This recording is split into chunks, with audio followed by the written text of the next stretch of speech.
Escucha, guarda silencio un momento y presta atención al crujido de las paredes viejas, al viento que se cuela por las rendijas de los edificios coloniales de Morelia. Hay algo en el aire de esta ciudad, una pesadez que no se explica con el clima ni con la altitud. Es una vibración, un eco que parece venir de 1937, un llanto en un acento lejano, español, que se quedó atrapado entre los muros de cantera rosa. Hoy no vamos a hablar de una simple lección de historia. Hoy vamos a descender a las sombras de uno de los episodios más tristes y, a la vez, más aterradores de México. Hablaremos de los niños de Morelia, pero no de la versión de los libros de texto, sino de la que se susurra en los callejones, la que cuentan los guardias nocturnos de los viejos internados, la que habla de barcos que no solo traían refugiados, sino almas que fueron arrancadas de su hogar para ser entregadas al olvido, y a algo mucho más oscuro. Todo comenzó con un barco, el Magallanes. Imagina el puerto de Burdeos, Francia. El frío cala hasta los huesos. Cientos de niños, algunos de apenas 3 años, otros entrando a la adolescencia, se despiden de sus padres. España está ardiendo. La guerra civil es una bestia que devora todo a su paso. Los padres, en un acto de amor desesperado, entregan a sus hijos a un destino incierto, al otro lado del océano, creyendo que en México estarían a salvo. Volveremos por ustedes en 3 meses, les decían. Es solo una aventura, un campamento de verano. Esas palabras fueron la primera maldición, porque para muchos de ellos, esos 3 meses se convirtieron en una eternidad. Esos 3 meses fueron la mentira que los encadenó a una tierra extraña. El viaje en el Magallanes no fue una travesía de esperanza, fue el inicio de una pesadilla colectiva. Cuentan que, en las noches de alta mar, el sonido del motor del barco se mezclaba con un llanto monótono que subía desde las bodegas. No era un llanto de tristeza común, era el sonido del desarraigo. Los niños empezaron a enfermar, no solo del cuerpo, sino del alma. Algunos dicen que desde el viaje, sombras extrañas empezaron a manifestarse en los pasillos del barco, como si el miedo de 500 niños hubiera convocado a algo que se alimenta de la angustia. Llegaron a Veracruz el 7 de junio de 1937. El sol era abrasador, un contraste violento con la humedad de su tierra natal.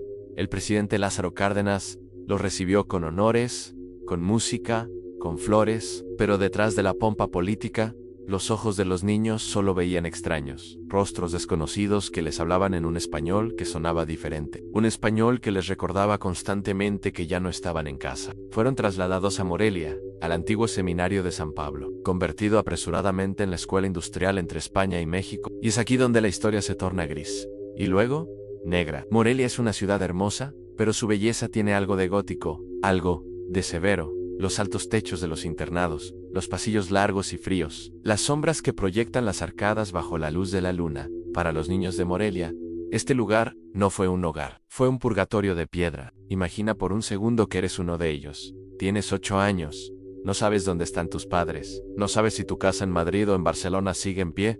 Estás en un edificio inmenso, durmiendo en una fila interminable de camas de hierro que rechinan con cada movimiento. La disciplina era férrea, a veces cruel. El hambre, a pesar de los esfuerzos, era una compañera constante. Pero lo peor no era el hambre física, era el hambre de pertenencia. Se dice que en los primeros años, el ambiente en el internado era tan denso que los maestros evitaban caminar solos por ciertas áreas después del anochecer. Los niños, en su desesperación, empezaron a crear sus propios rituales. Algunos dicen que intentaban llamar a sus madres a través de los espejos. Otros que hacían pactos en los sótanos para que el barco regresara por ellos. Pero el barco nunca regresó. La República Española cayó. Franco tomó el poder. Las cartas que los niños escribían, con la esperanza de recibir una respuesta, empezaron a amontonarse en las oficinas de correos. No había dónde enviarlas. Sus familias habían muerto. Estaban en campos de concentración o vivían bajo el terror del nuevo régimen. Los niños de Morelia se convirtieron en huérfanos de un país que ya no existía. Aquí es donde las leyendas locales comienzan a entrelazarse con la realidad. Se habla del niño de la pelota, una entidad que muchos aseguran haber visto en los pasillos de lo que hoy son oficinas gubernamentales o museos, que antes fueron parte del complejo del internado. No es un fantasma juguetón. Los que lo han visto describen un frío que te paraliza la columna vertebral antes de escuchar el rebote sordo de una pelota de cuero contra la cantera. Dicen que si te atreves a seguir el sonido, encontrarás a un niño de ropas antiguas, sentado en un rincón, de espaldas a ti, pero si le hablas, si intentas ayudarlo, el niño se gira y no tiene rostro, solo un vacío oscuro donde debería estar la esperanza. Es el recordatorio de todos aquellos niños que murieron de tristeza, de enfermedades mal cuidadas, o de accidentes que nunca se reportaron oficialmente. Porque esa es otra parte de la sombra, no todos los niños de Morelia llegaron a la edad adulta. Hubo muertes silenciosas que se enterraron bajo la burocracia de una escuela que no sabía qué hacer con tantos huérfanos. Se dice que en las remodelaciones de los edificios del centro histórico se han encontrado pequeños zapatos, jirones de ropa y restos que nunca recibieron una sepultura con nombre. ¿Qué sucede con el espíritu de un niño que muere, esperando a una madre que nunca llegará? ¿A dónde va esa energía de abandono? Los expertos en lo paranormal dicen que el dolor infantil es la fuente más potente de actividad poltergeist, y en Morelia hubo dolor de sobra. Con el paso de los años, los niños crecieron, se convirtieron en hombres y mujeres que tuvieron que forjarse un destino en una tierra que los acogió pero que nunca terminó de entender su herida. Algunos tuvieron éxito, formaron familias, se hicieron mexicanos por derecho y por amor, pero en sus ojos, hasta el último día de sus vidas, persistió una neblina, una mirada que siempre estaba buscando algo en el horizonte, más allá del mar. Muchos de los sobrevivientes ya han fallecido, y es aquí donde el suspenso se vuelve más real para nosotros. Los que habitamos el presente, se dice que a medida que el último de los niños de Morelia exhala su último suspiro, el internado cobra vida de nuevo, como si las almas de los que se fueron estuvieran regresando al lugar donde perdieron su infancia, para reclamar lo que les fue robado. Hay relatos de guardias de seguridad en el centro de Morelia que cuentan cosas que desafían la lógica, puertas que se cierran con llave desde adentro, en habitaciones vacías, el olor a jabón rústico y a comida de rancho que aparece de la nada en mitad de la noche, y lo más inquietante, el sonido de cientos de pies pequeños corriendo por los pasillos, un rumor de risas que rápidamente se transforman en sollozos asfixiados. Si alguna vez caminas por la calle de Nigromante, o pasas cerca de lo que fue la escuela industrial, haz una pausa. Si sientes que la temperatura baja de golpe, si sientes una mano pequeña y fría que roza la tuya buscando apoyo, no te vayas a asustar, pero no te quedes ahí. Estás tocando una cicatriz abierta en el tiempo. Los niños de Morelia no son solo una cifra de 456 pequeños refugiados, son una advertencia, son el recordatorio de que las guerras no terminan cuando se firma la paz, sino que continúan vibrando en el dolor de los inocentes. Hay quienes afirman que, en ciertas noches de neblina, se puede ver una procesión de niños caminando desde la plaza principal hacia el antiguo internado. Caminan en silencio en fila india, con sus pequeñas maletas de madera. Si intentas acercarte, la neblina se los traga. Solo queda el eco de una canción infantil española, cantada por voces que suenan como si estuvieran bajo el agua. Es una canción que habla de barcos de papel, de mares de tinta y de madres que esperan en la orilla, pero en esta versión, la orilla nunca llega. La tragedia de estos niños fue el olvido. El gobierno mexicano hizo lo que pudo, pero la historia los dejó a la deriva.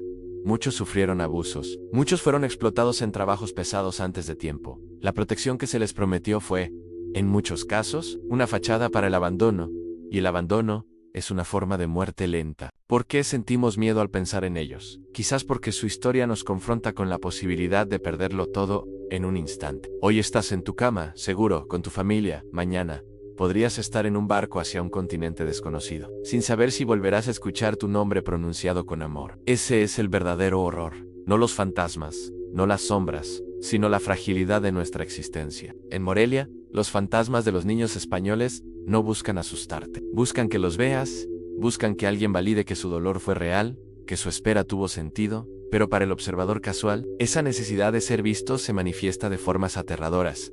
Es el susurro al oído cuando estás solo en un salón antiguo, es la sombra que pasa veloz por el rabillo del ojo, es el sentimiento opresivo de que hay alguien sentado a los pies de tu cama, esperando que le leas un cuento de una tierra que ya no existe. Se cuenta la historia de un investigador que, en los años 90, se propuso recolectar testimonios de los últimos sobrevivientes. Se alojó en una antigua casona que había servido de anexo para el internado.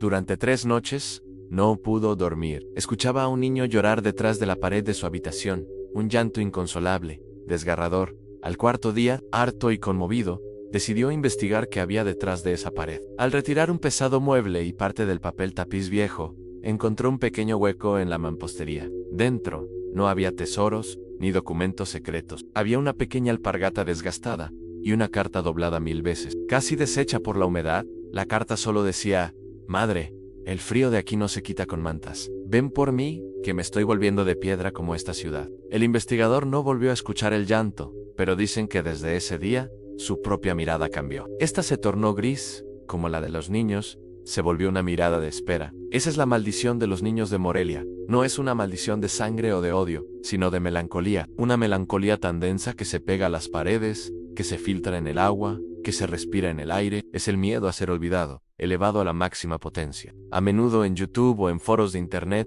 buscamos monstruos, criaturas de la criptozoología o asesinos seriales para sentir un escalofrío. Pero la realidad de Morelia nos ofrece algo mucho más profundo y perturbador. El monstruo aquí es la historia misma, es la guerra, es el silencio del océano que separó a 500 familias para siempre. Hoy, la Escuela Industrial España-México es un recuerdo borroso para muchos. Los edificios han cambiado de función, han sido pintados, remodelados, pero la cantera tiene memoria. Los minerales de la piedra guardan las frecuencias de los gritos nocturnos, de las fiebres de los niños que murieron llamando a alguien que estaba a miles de kilómetros de distancia. Si alguna vez visitas esta ciudad, te invito a que camines con respeto, no solo por la arquitectura, sino por el aire que desplazas. Podrías estar atravesando el espíritu de un niño que aún espera el regreso del Magallanes. Podrías estar escuchando el eco de una España que se desangró en el exilio. ¿Sientes ese escalofrío ahora mismo? Quizás no es solo por la narración. Quizás, en algún lugar de tu habitación, una sombra se ha quedado quieta, escuchando. Porque a los olvidados les gusta que hablen de ellos. Les recuerda que, aunque sea por un segundo, en la mente de alguien, han vuelto a casa. Pero ten cuidado. Hay historias que, una vez que las conoces, se quedan contigo. Los niños de Morelia ya no están aquí en cuerpo, pero su angustia es una presencia viva, una presencia que no se va con la luz del día. Cierra los ojos, imagina el puerto, el silbato del barco suena con una nota grave y fúnebre. Las manos se sueltan, el agua empieza a agitarse y el silencio de la eternidad comienza a caer sobre ti. ¿Puedes oírlo? El niño de la pelota está justo detrás de ti. No te gires, solo escucha el golpe contra el suelo. Él solo quiere jugar, o quizás solo quiere que le digas que el barco ya está por llegar. Pero ambos sabemos que eso es mentira. Y en el mundo de las sombras, las mentiras son lo que mantiene a los fantasmas atados a nuestro mundo. Duerme bien, si puedes, y si sueñas con un acento español que te llama desde la niebla, recuerda que hay promesas que ni la muerte puede romper. Y la promesa de volver a casa es la más poderosa de todas. Los niños de Morelia siguen esperando. Y tal vez, solo tal vez, están esperando que alguien tome su lugar en la sombra para que ellos puedan finalmente descansar. La próxima vez que veas un edificio antiguo, no pienses en quién lo construyó, piensa en quién quedó atrapado en sus cimientos emocionales. Piensa en los niños de Morelia, los niños que México recibió, pero que la historia nunca dejó ir. Su historia es limpia, su historia es trágica, pero su eco es eterno. Y ese eco, mi querido oyente, es lo que ahora mismo está haciendo que la oscuridad de tu cuarto se sienta un poco más pesada. No estás solo, ellos están aquí. Siempre han estado aquí. ¿Te gustaría saber qué pasó con el niño que dejó la alpargata? ¿O prefieres dejar esa puerta cerrada? Hay secretos que la cantera rosa de Morelia prefiere guardar en el silencio de sus noches eternas. Por ahora, solo quédate con el sonido del viento, un viento que si escuchas bien, todavía susurra nombres en una lengua que el olvido no pudo borrar. Descansa si es que el eco de la pelota te deja hacerlo.